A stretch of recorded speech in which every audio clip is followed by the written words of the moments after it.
Hi everyone, it's Sarah Kowalski. Whoops. Okay, my setup's not that great here, sorry.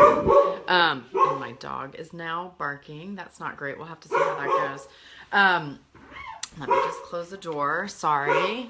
Stella, stop it. Stop.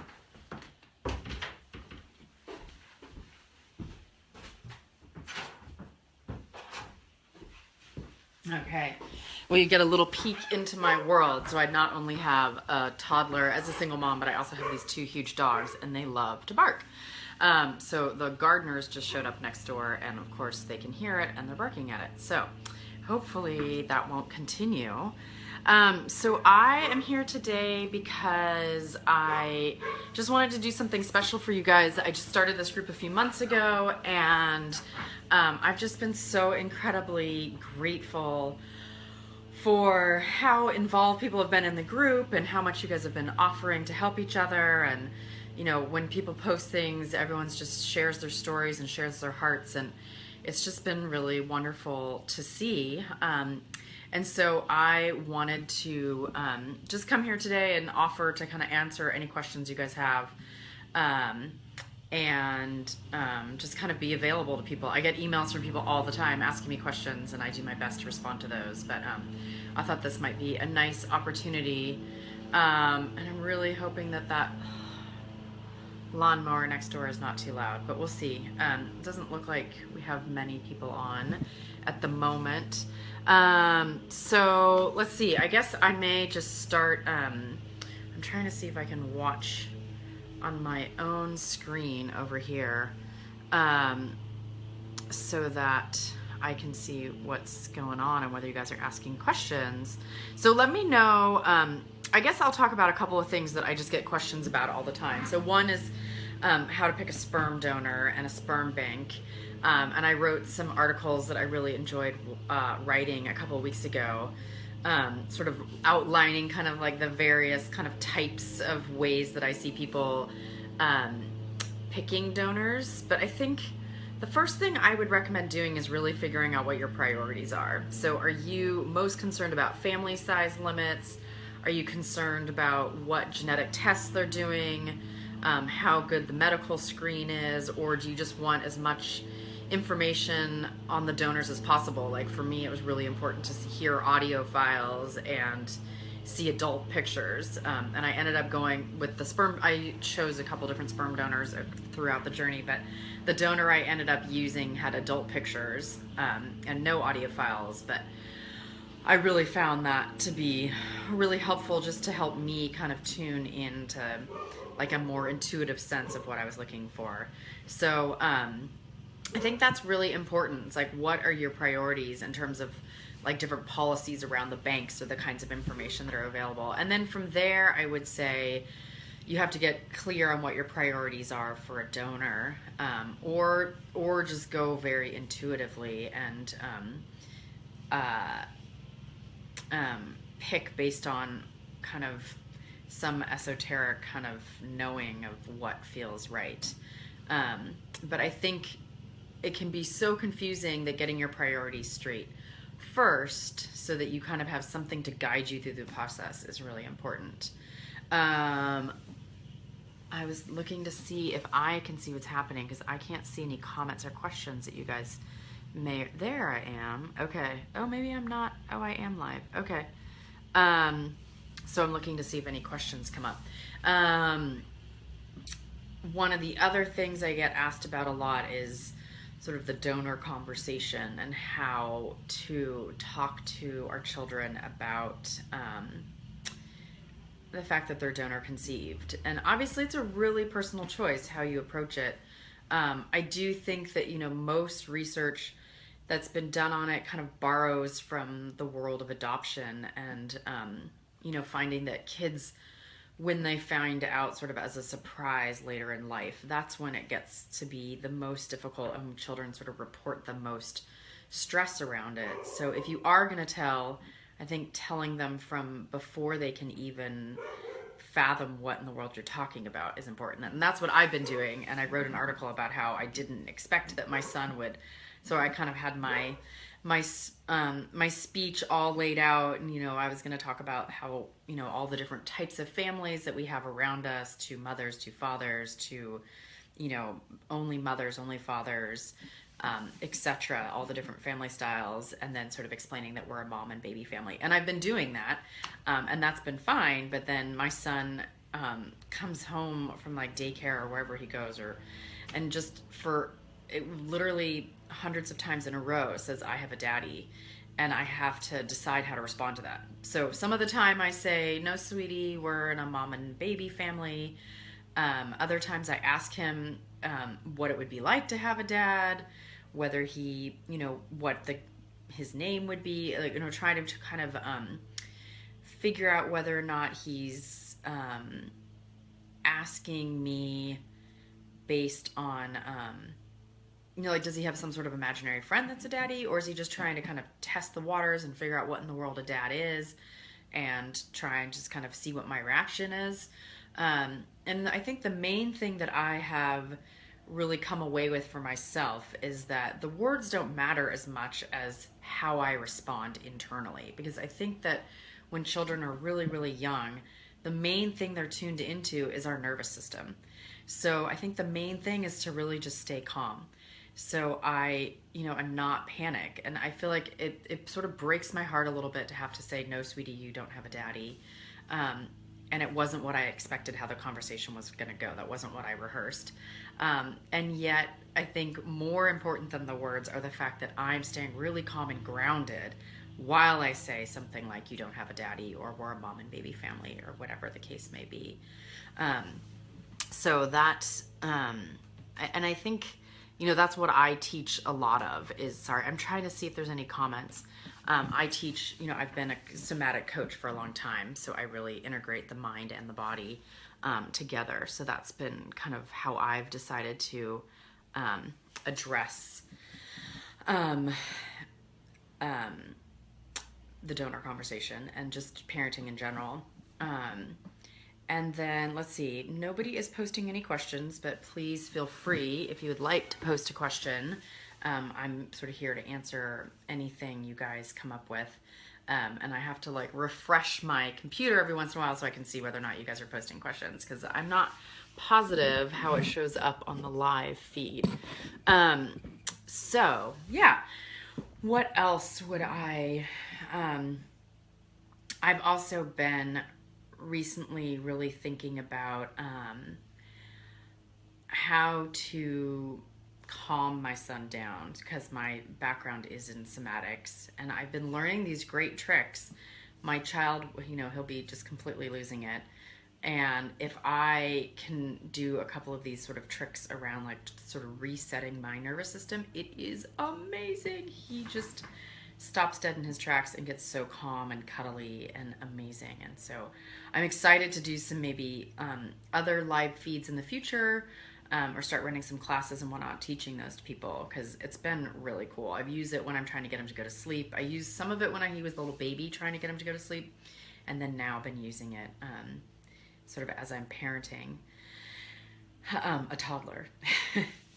But back to, I'm just sort of rambling because no questions are coming in.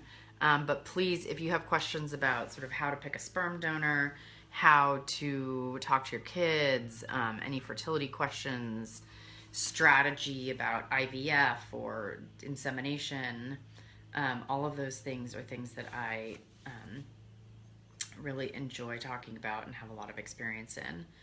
I guess the other major topic is kind of the egg donor topic, and I know that it can be incredibly difficult and kind of heartbreaking when you first hear the news that you need to use an egg donor. But one of the things that's been so amazing on the group, and one of the main reasons I even started this group, was because I think that now, having given birth to and been raising a son who was conceived by both sperm and egg donor, it's just my absolute belief that once your child is born, by whatever means, I can only speak to egg donation and sperm donation, but I think it's probably true of surrogacy, adoption, whatnot, that you will never look back and you will never feel concerned about whether or not you're connected or bonded with your child. And I've worked with so many women who that's their stress when they find out about using an egg donor. It doesn't fit their idea of what they wanted. It's not what they were planning. And then once the baby is born, they can't believe they ever questioned it. And that's my experience. And I just received an email from someone I was working with about a year ago or more than a year ago, because she has twins now that are, I don't know, 5 or 6 months old. And she just sent me an email the other day thanking me because she would not have done this if we hadn't chatted about what it was like for me to raise a baby conceived by egg donation. And she's just so thrilled to be a mom. Also, please, if you have questions about the journey to be choosing single motherhood, that's another thing I love to talk about and feel so incredibly blessed to be on this journey. And I'm sort of,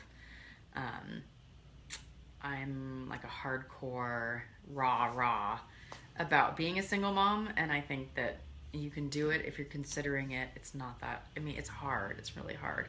And it's totally amazing. And to me, feels really natural. It feels like a really natural way to have a baby.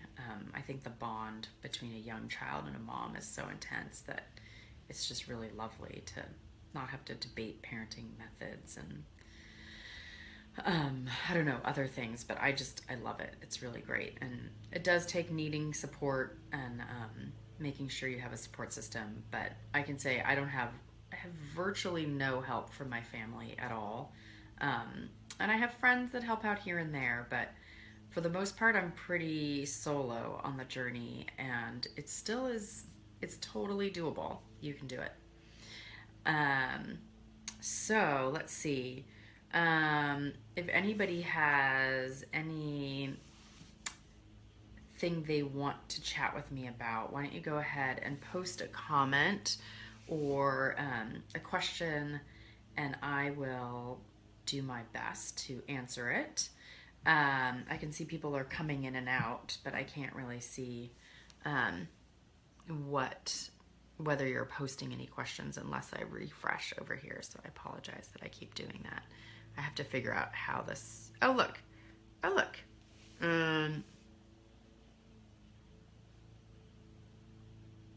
Okay, great. Okay.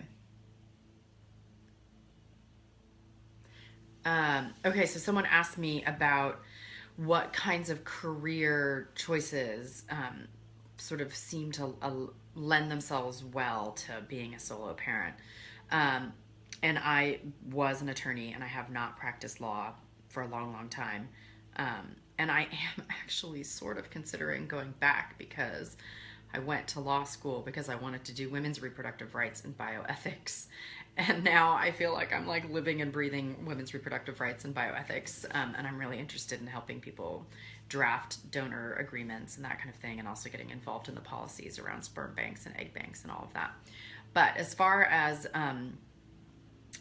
career choices, I guess the main thing I would say is flexibility. Although, I think you kind of have to make a choice between either having a job that maybe has less flexibility, but you make enough money that you feel really comfortable paying for childcare when you need to, or having tons of flexibility, but sort of suffering potentially more in terms of the payment side of it. Right now, I am not making very much money at all, and I'm really operating on faith that that's going to come together soon. But I have tons of flexibility, and I get to see my son so much. So he goes to childcare like 9 to 1, and then he sleeps 1 to 3, and then we have our afternoons together, and then I work after he goes to bed again. And I really wish that they would. I feel like there needs to be a movement for that being the type of work week that we get to do, which is that you drop your child off at, that you could be basically done with work from 3 until when your child goes to bed, and then you could stay up late and work. And I know it's draining. I am tired, and I'm need probably more of a break in the evening, but getting those afternoons with my child is so awesome. So if you are the type of person who is I don't know what the right word is, flexible enough, a self-starter enough, not too freaked out by being self-employed, I think that's a really nice way to um, at least be able to have the flexibility to be with your kid a lot. But did my new um, so no, I've stopped I guess this question, I stopped being a lawyer long before I became a solo mom. Um, and I have been a coach for a long time. Um, so sorry, more questions. Um, Great. It's nice to hear from all of you guys. Thanks for writing in. Sorry that it's a little bit awkward for me to read things. But so I did not quit law because of having a baby alone. But I did shift from being sort of doing more just kind of career coaching and sort of work-life balance coaching to doing this focus on single moms and women having fertility issues and raising donor-conceived kids. But I would love to hear from, I think that is a common question that people ask about what's a good career.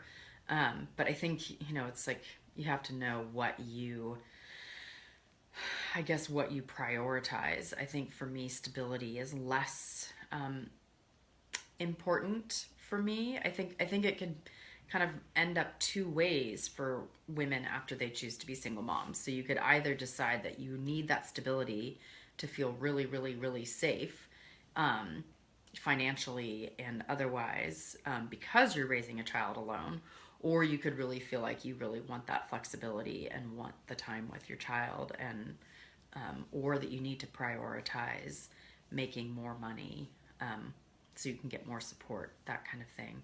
So I think that's the first question I would ask if you're thinking about what kind of career would be best for raising a child alone, is first, what kind of lifestyle, what kinds of things do you prioritize?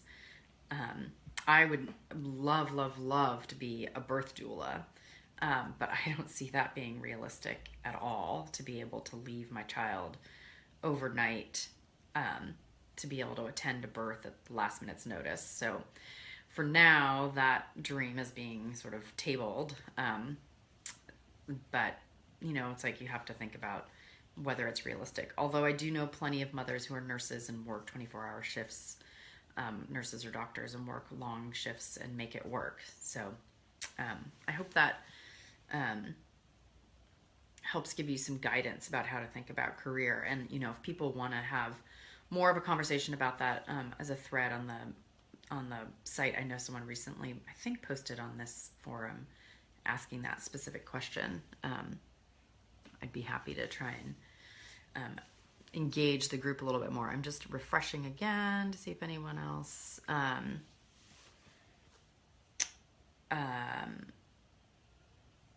great. It's just really nice to hear from all you guys.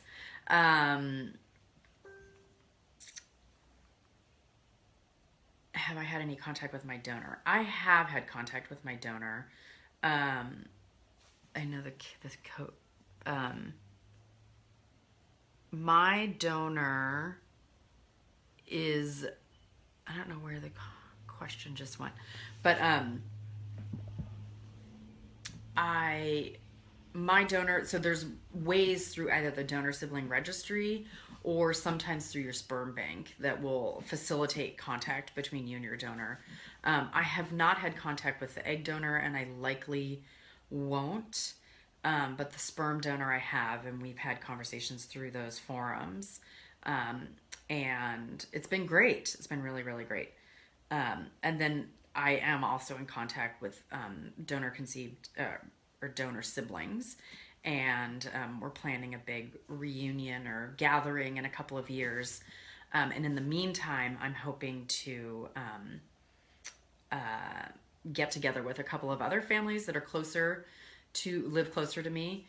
I really think it's important to have contact with those donor siblings long before my son even understands what it really means. Sort of the same as the conversation about a donor conceived, like his father being a sperm donor, or sorry, not father, donor being a sperm donor.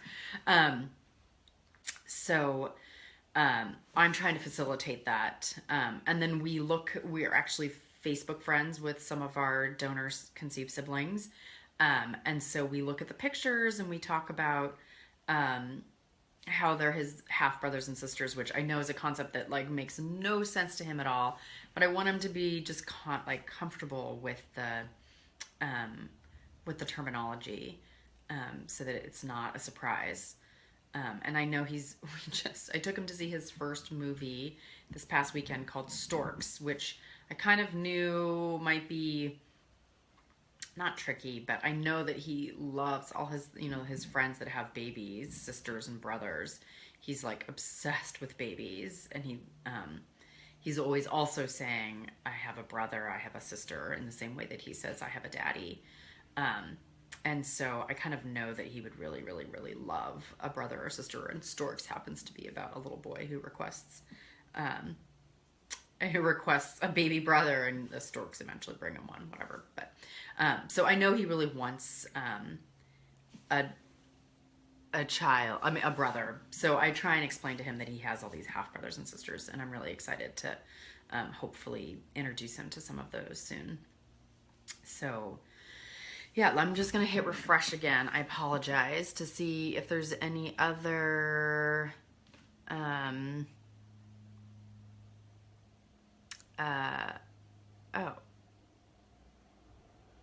no. Yeah. Okay. Well, it looks like we're kind of down to one person here live. I know people keep coming in and out, and that's great. And I think that may, unless I get a few other questions. Oh, it looks like we're kind of done with people being live. Oh, someone else just popped on. So people keep popping on and off. So as I've been saying, feel free to post questions, and that it takes me a little while to kind of see them on my computer that's sitting over here. So if you have a question, go ahead and post that.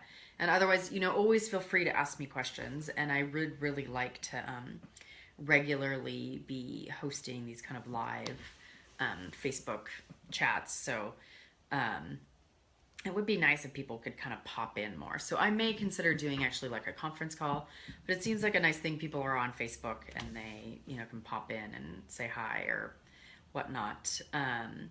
So for now, I think I will sign off. I did want to just say thank you again to everyone, and also remind you all that I am writing a book, and hopefully, not hopefully, it's going to be published in fall 2017. I've signed a contract with a hybrid publishing house here in the Bay Area, and I'm really, really, really excited, and I'm working my butt off. I don't recommend trying to write a book when you have a young child or baby, but that's just how it goes. But it's a labor of love. I absolutely love doing it. And I have a full draft written already, and now I'm just going through, working with an editor, kind of going chapter by chapter and really polishing it up. So I'm super excited, and I hope that it brings, it's basically my story, my journey in great detail. And I hope it really helps a lot of women out there. So thanks again for always jumping on when people ask questions and offering your support and your reassurances to other women. I think it really helps people. I know that I actually didn't talk to I talked to one person who had used an egg donor before I decided to use one. And it really was the turning point to hear someone, like a living, breathing person who had used an egg donor and was really happy about it, and to see her and her child together and see that it was a completely normal thing. Was so huge for me, and I had debated about it for so long. So I think that it's really amazing for all of us to be able to support each other in this kind of crazy, wild journey, and to be able to support other women who are considering it. So thank you so much again, and hopefully we will connect in the future. Let me know whether this is useful for you guys, whether or not you like having this forum, or whether you can imagine a different way, either like a Google chat or something like that, where you guys could be able to speak more easily. So it's kind of weird talking to an empty screen, but that's technology today, I suppose. And hopefully, I don't want to get into politics here, but But it's a scary day. I'm nervous and preoccupied, and I'm sure everyone else is too. Okay, all right. Have a wonderful, wonderful rest of your day, and thanks for joining me, and I'll talk to you guys all soon. Bye.